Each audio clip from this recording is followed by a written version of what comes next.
A telegram lands on Alexander Kartveli's desk in September 1940.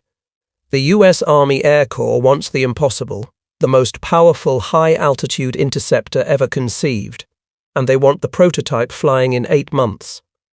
Most aircraft take 3 years just to leave the drawing board. Kartveli, a Georgian immigrant who learned his trade in France, chain smokes through the night. His pencil moves across every available surface, sketching what seems like pure fantasy. 40,000 feet, 8 machine guns, faster than anything Germany has. Oh, and one more thing, it needs to actually survive combat, not just look good in propaganda reels. The mathematics refuse to cooperate. Britain's inline engines won't breathe at altitude. Radial engines are too bulky, creating drag like a barn door. Kartveli's team of 37 engineers, most fresh from universities, a handful poached from competitors, work in shifts around a single wind tunnel model. No computers, no digital simulations, just slide rules, logarithm tables, and ashtrays overflowing faster than wastebaskets. By October, Kartveli makes the gamble that changes everything. He selects the Pratt & Whitney WW2 WW2 800 double Wasp, 18 cylinders, 2,000 horsepower, heavier than a compact car. The Navy's already claimed this engine for their new Corsair, which triggers an immediate political firestorm. Republic's president spends 2 weeks in Washington negotiating, while Kartveli's pencils never stop moving. Every Friday, the engineering team pins fresh drawings to the office walls. Kartveli prowls the rows with his red grease pencil, marking revisions, questioning load calculations, demanding weight cuts anywhere possible. The fuselage elongates to swallow that massive engine. Wings thicken to accommodate 850 caliber Brownings with over 3,000 rounds of ammunition. The whole thing starts resembling a milk bottle with wings bulbous, ungainly. Some engineers whisper a less flattering nickname, the pregnant beast. December delivers the full-scale wooden mock-up. Army inspectors fly in from Wright Field in Ohio. Kartveli hasn't slept properly in 72 hours. They circle the mock-up, tapping panels, examining the cockpit, measuring gun positions with tape measures. The lead inspector, a major who flew French fighters in the previous war, finally speaks. "It's ugly as hell, Kartveli. Build it anyway. That's the closest thing to official approval anyone's getting. But appearance isn't the real problem. Getting that monster engine to breathe at 40,000 feet is. Up there, atmospheric pressure drops to less than a third of sea level. A normal engine would wheeze like an asthmatic, producing maybe 600 horsepower instead of the required 2,000. The solution exists, but most manufacturers have dismissed it as too problematic, the turbosupercharger. General Electric's been developing these devices in Massachusetts since the 30s, but adoption has been glacial.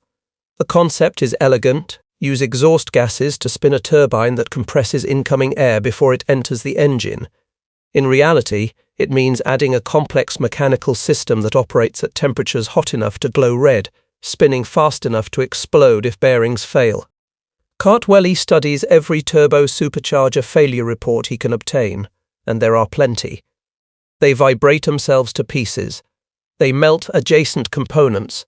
They add 400 pounds to an airframe already groaning under armour and ammunition. But the performance numbers tell an undeniable truth.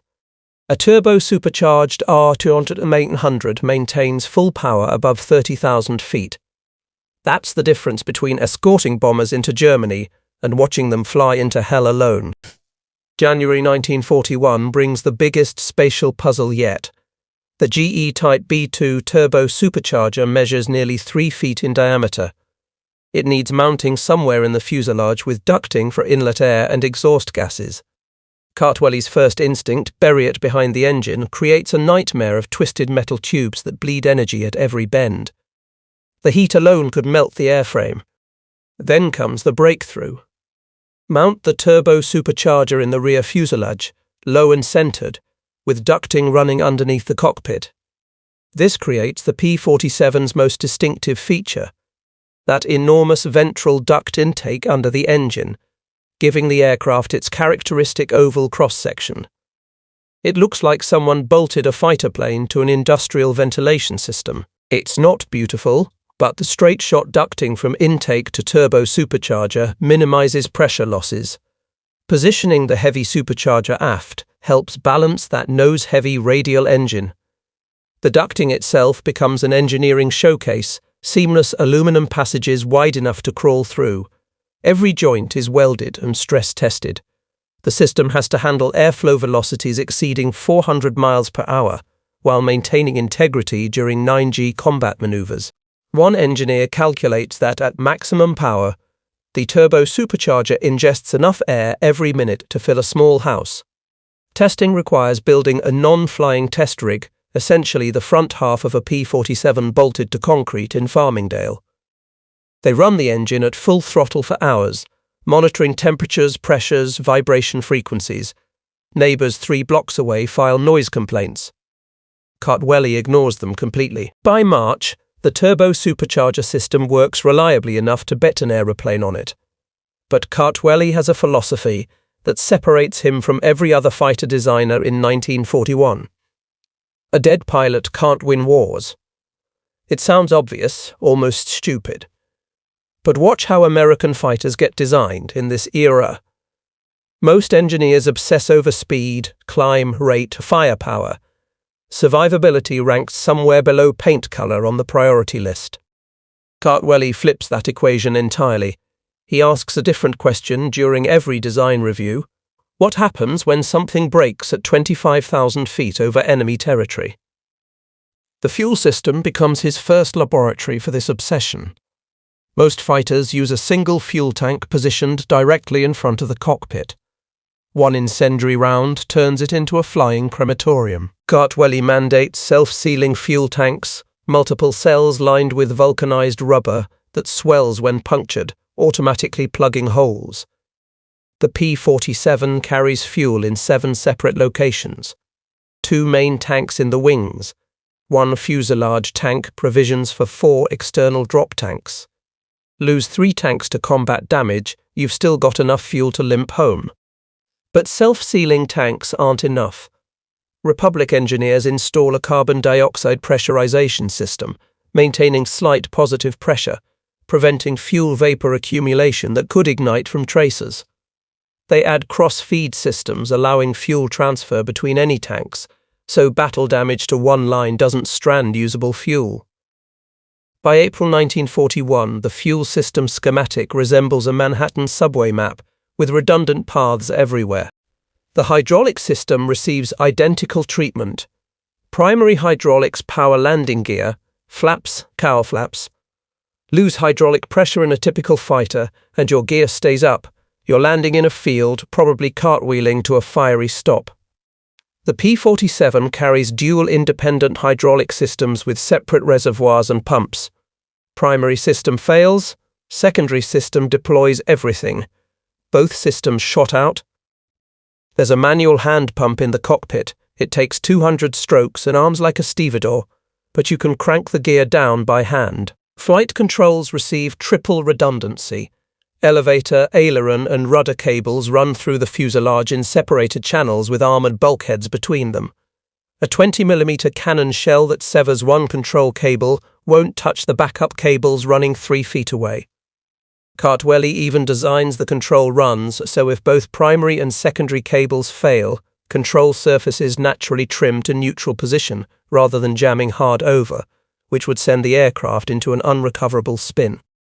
The electrical system splits into 4 independent buses, each powered by separate generators or battery backup. Radio fails, instruments still work.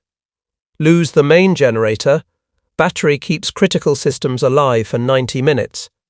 Engineers argue this adds complexity, more components mean more potential failures.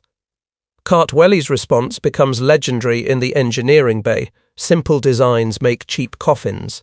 Then there's the engine itself. That massive R2800 radial survives damage that would kill an inline engine instantly. Liquid-cooled engines like the one in the P-51 Mustang carry coolant through vulnerable plumbing. One hit to a coolant line and the engine overheats in minutes. The R-2800 is air-cooled. Shoot off 2 cylinders, and the remaining 16 keep running. Combat reports will later document P-47s returning to base with 3, 4, even 5 cylinders completely destroyed, oil streaming behind them like blood, still making enough power to fly. May 6, 1941.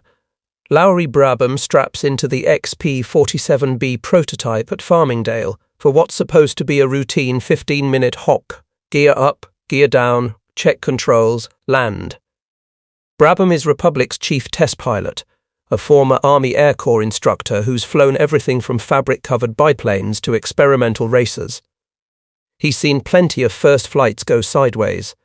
This one redefines his understanding of sideways. The takeoff run stretches longer than anyone anticipated. The XP-47B weighs 12,245 pounds empty, nearly twice a Spitfire's weight.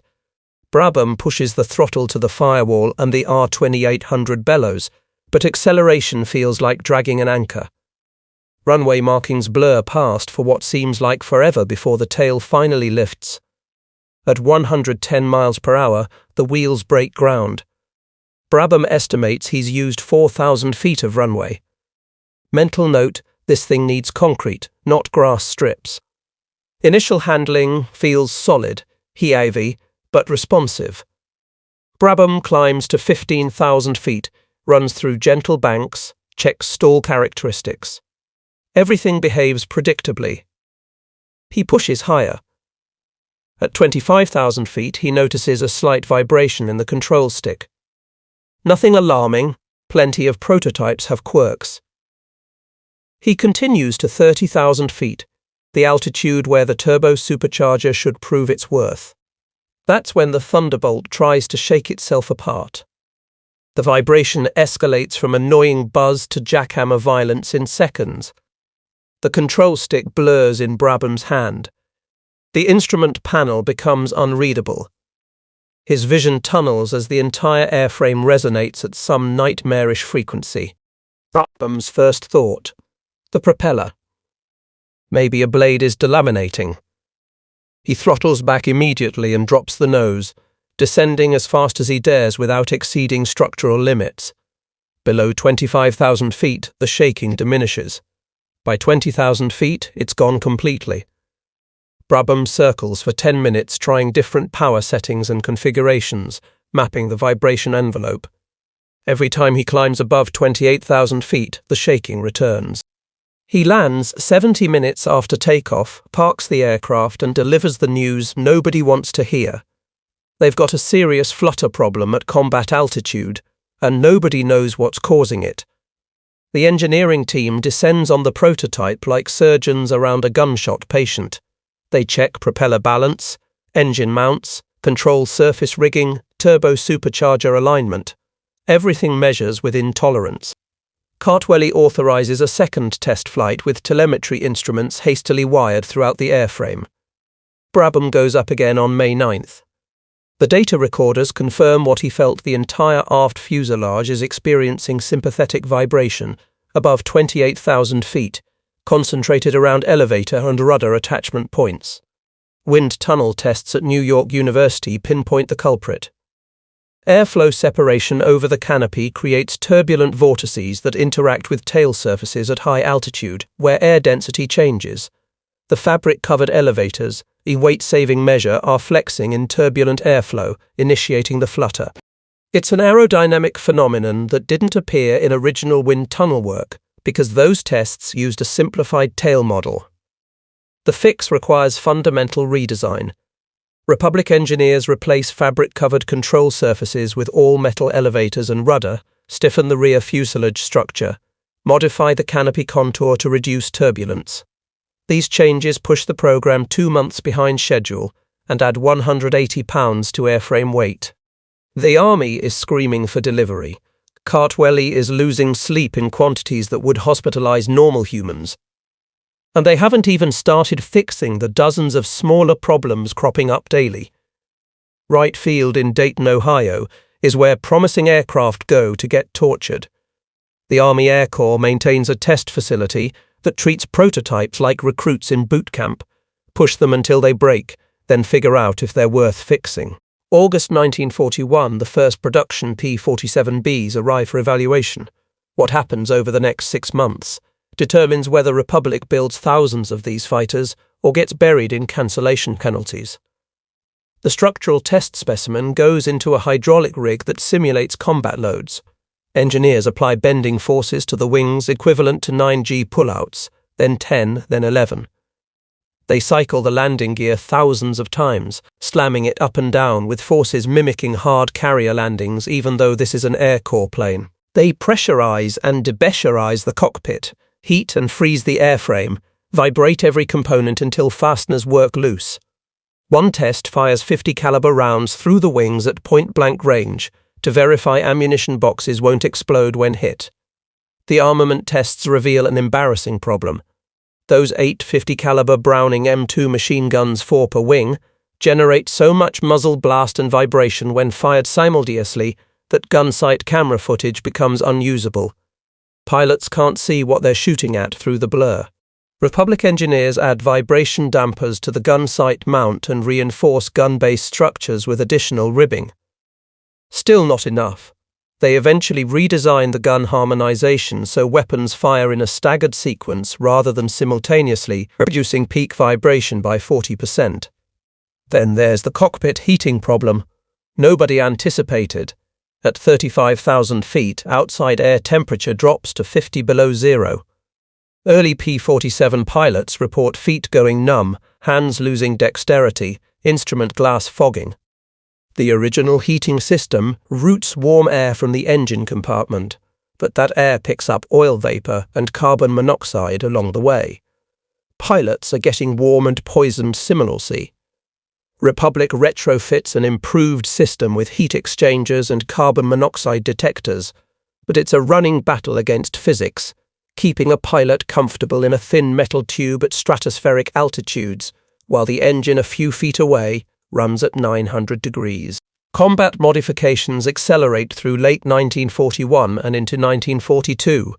Army pilots testing the P-47 at Eglin Field in Florida request armor plate behind the seat. Not thin stuff, serious protection. Republic installs 3/8-inch steel plate weighing 43 pounds. Test firings from a captured German MG-151 cannon at 50 yards show the armor stops 20mm rounds cold, though kinetic impact is enough to crack ribs through the seat back. Engineers add cushioning. The canopy becomes another survival feature. Early versions use flat panels that create optical distortion and structural weak points. Republic switches to a blown bubble canopy in the P-47D variant, a single piece of molded plexiglass providing 360-degree visibility and better bullet strike resistance. The design borrows from bomber nose turrets. Pilots immediately love it. Seeing the enemy before he sees you is worth more than an extra 50 horsepower. Wright Field also tests engine-out glide performance because pilots will lose engines, that's guaranteed. The results are sobering. A dead-stick P-47 glides like a streamlined anvil. Sink rate exceeds 3,000 feet per minute with the propeller windmilling. From 25,000 feet, a pilot has maybe 8 minutes to find somewhere flat before impact. There's no fix for this. It's the price of that massive radial engine and heavy structure. Training emphasizes staying near friendly territory. By March 1942, the P-47C variant incorporates 73 major modifications from Wright Field findings and another 200-plus minor changes. The aircraft that finally gets cleared for combat looks similar to Kartveli's original drawings, but nearly every system has been revised, strengthened, or completely redesigned. March 6, 1943. The 56th Fighter Group escorts B-17 flying fortresses to the Schweinfurt ball-bearing factories deep in Germany. It's a milk run until it isn't. Luftwaffe FW-190s bounce the formation over the Rhine, and for the next 40 minutes the sky becomes a blender of tracer fire, cannon shells, and screaming Pratt and Whitney engines. Captain Walter Cook takes a 20mm cannon hit that blows a hole in his right wing large enough to crawl through. Wing spar is visible, shredded metal flapping in the slipstream. Cook keeps flying. Lieutenant Robert Johnson gets worked over by an FW-190 pilot who knows his business. The German makes multiple passes, stitching Johnson's P-47 with machine gun fire from nose to tail. Rounds punch through the engine cowling, shattering 2 cylinders. The propeller starts windmilling unevenly, throwing vibrations through the entire airframe. Johnson's cockpit fills with oil smoke. He can't see his instruments. The canopy is spider-webbed with bullet impacts. He should be dead or bailing out. Instead, he nurses the crippled Thunderbolt 400 miles back to England, the R2800 running on 14 cylinders and sheer mechanical spite. The group returns to Horsham St Faith Base in Norfolk, missing 2 aircraft. Both pilots bailed out over friendly territory and will return within days. But the 17 Thunderbolts that make it home tell a story that circulates through every fighter squadron in England by nightfall. Crew chiefs swarm the aircraft counting holes. Johnson's plane has 21 cannon strikes and over 200 machine gun holes. Cook's wing damage requires replacing the entire outer panel. A third aircraft lands with tail section so perforated it looks like lace, yet control cables remained intact. Here's what doesn't happen. Fuel tanks don't explode. Hydraulic systems don't fail completely. Control surfaces don't tear off. Engines don't seize. The redundant systems Kartveli obsessed over in that Farmingdale office 18 months ago are saving lives at 25,000 feet over Germany. An FW-190 hits a Thunderbolt with everything it has, and the Thunderbolt absorbs the punishment, keeps flying, brings the pilot home. The survival statistics start accumulating.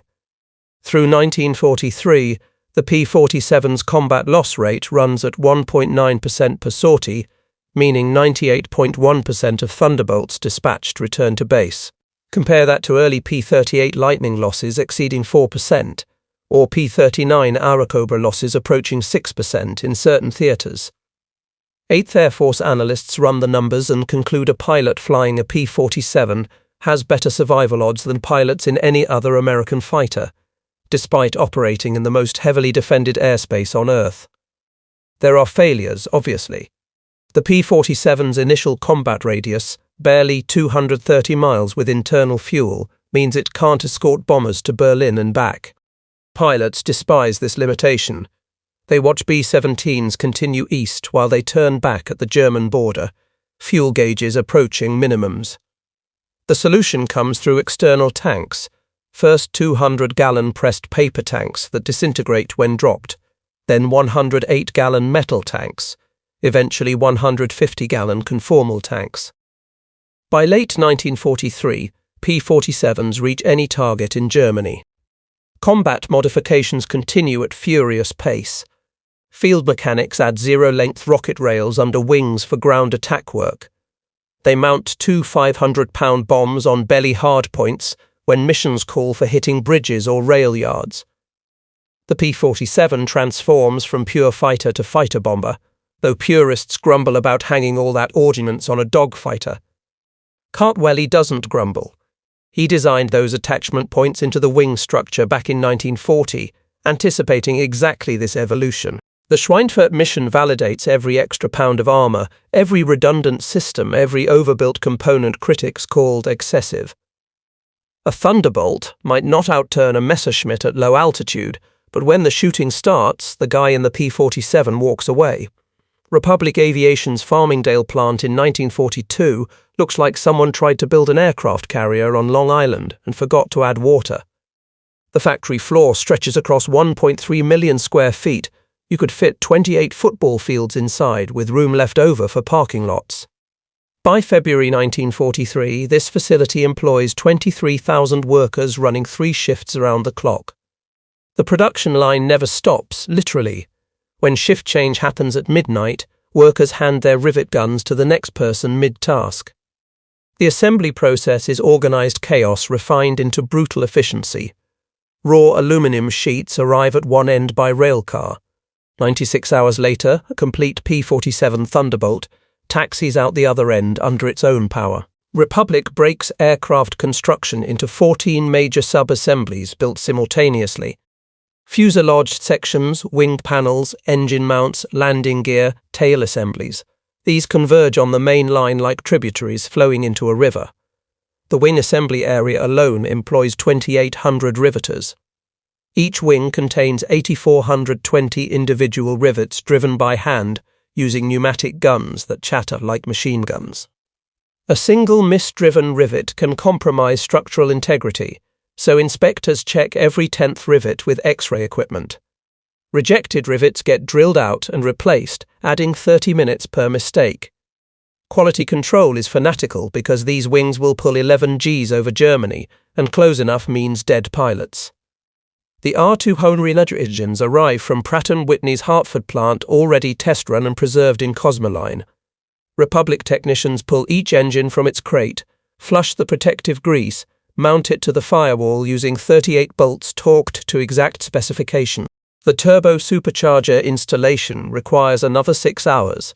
Mounting the unit, running all ducting, connecting oil lines, installing the intercooler, rigging wastegate controls. One mechanic specializes in nothing but turbosupercharger installations, doing 4 per shift every shift for 2 years straight. Paint application happens in a booth that could accommodate a small house. Workers spray olive drab camouflage on upper surfaces, neutral grey underneath, using zinc chromate primer that turns everything sickly yellow-green before final coats. The paint booth ventilation system moves 40,000 cubic feet of air per minute to evacuate solvent fumes. 2 painters work simultaneously, synchronized like dancers, coating a Thunderbolt in 22 minutes. The paint is still tacky when the aircraft moves to final assembly. Quality control involves more than visual inspection. Every 10th aircraft goes to a test cell where they run the engine at full power for 2 hours, while engineers monitor temperatures, pressures, vibration. They cycle every system flaps, gear, guns, radios checking operation and looking for interference. Then comes the most dramatic test, the dive brake check. They strap the aircraft to a reinforced platform, run the engine to maximum speed, deploy the dive brakes. The platform shudders but holds. If anything breaks during static testing, they fix it before it kills someone at 30,000 feet. Republic hits peak production in March 1944. 504 P-47s delivered that month, or 1 aircraft every 103 minutes. The company operates like a printing press for fighters. Cost per aircraft drops from $113,000 in 1942 to $83,000 by 1944 through process refinement and volume purchasing. The Army Air Forces can buy 3 Thunderbolts for the price of 2 B-17 bombers. Farmingdale isn't the only source. Republic opens a second plant in Evansville, Indiana in 1942, and Curtiss Wright builds P-47Gs under license in Buffalo.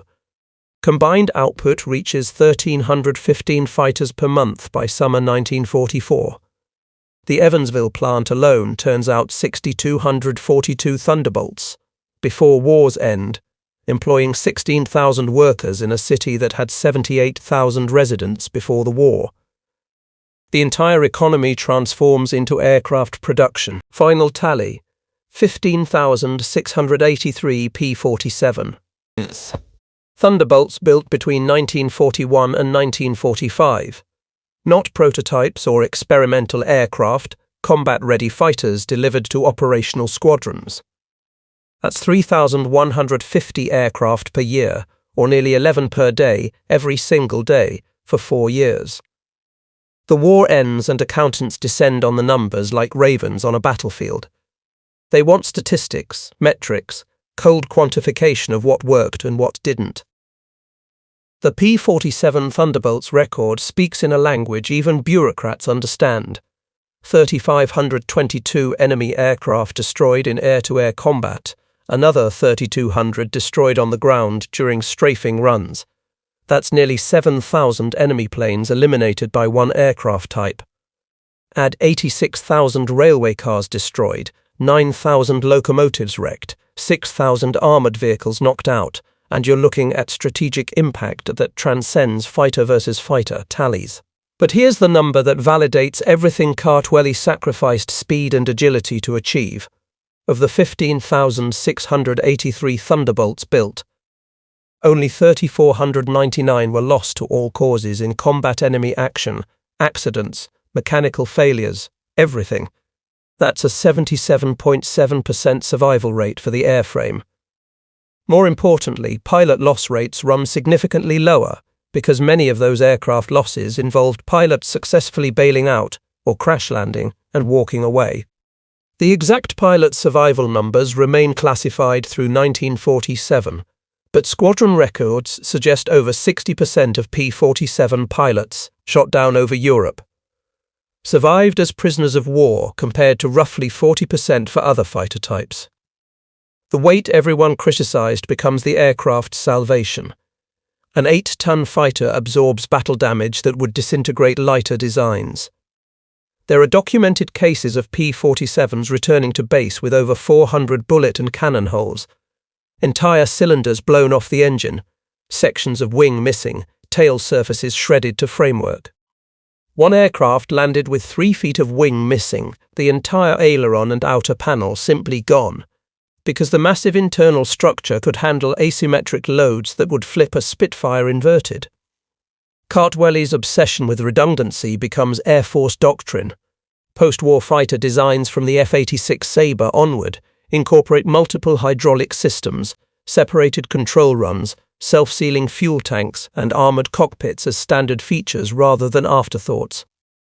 The idea that pilot survival matters as much as aircraft performance revolutionary in 1940 becomes baseline assumption by 1950. You can draw a direct line from Kartveli's crowded office sketches to every modern fighter cockpit surrounded by titanium armor and equipped with ejection seats. The turbosupercharger technology perfects itself through P-47 operational experience. General Electric refines the design, reducing weight and increasing reliability. Post-war turbosuperchargers evolve into turbojets and turbofans that power everything from airliners to strategic bombers. The massive ducting work Republic engineers accomplished to feed air to that temperamental GE supercharger becomes the foundation for understanding high-speed intake aerodynamics. Modern jet engine inlets still use principles validated on the P-47's belly scoop. Republic Aviation never achieves the romantic reputation of North American with their sleek P-51 Mustang or Lockheed, with the exotic P-38 Lightning. The Thunderbolt remains the working-class fighter, ungainly, heavy, brutally effective. Pilots respect it without necessarily loving it. There are no poetry books written about the P-47's aesthetic lines, but there are thousands of pilots who limped home in shot-up Thunderbolts, kissed the oil-stained tarmac, and spent the rest of their lives telling anyone who would listen that Republic's ugly fighter saved them. Alexander Kartveli continues designing aircraft through the jet age, the F-84 Thunderjet, the F-105 Thunderchief, but nothing matches the Thunderbolt's impact. He dies in 1974 at age 74, having lived long enough to see his emphasis on survivability become standard practice. The 6-month deadline that should have been impossible produced an aircraft that flew frontline service until 1955, a decade after the war ended. Some air forces in South America and Southeast Asia operate P-47s into the 1960s, the R-2800 engines still running, the redundant systems still functioning, the airframe still refusing to quit. That's the legacy, not the fastest fighter, not the most maneuverable, not the longest ranged, but the one that brought its pilots home. In the end, that's the only statistic that truly matters.